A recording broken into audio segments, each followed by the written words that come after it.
Drone angkatan bersenjata Rusia sampai saat ini masih terus intens meluncurkan serangannya pada peralatan militer Ukraina yang terdeteksi.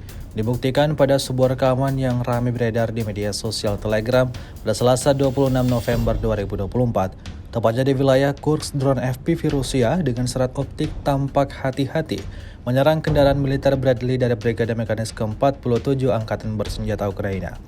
Perlu diketahui bahwa operator semakin berusaha untuk memilih titik-titik yang paling rentan dari peralatan musuh.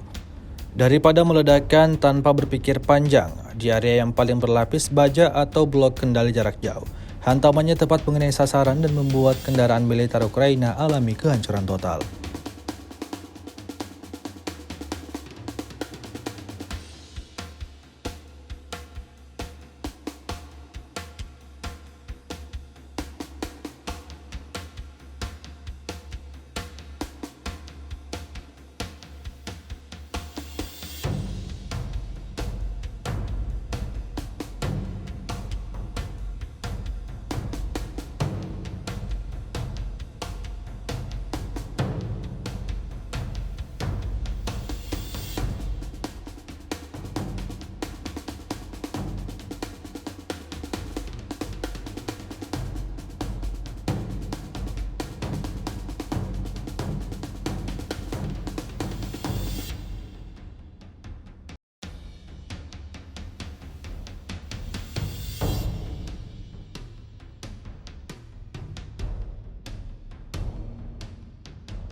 Download Tribun X sekarang, menghadirkan lokal menjadi Indonesia.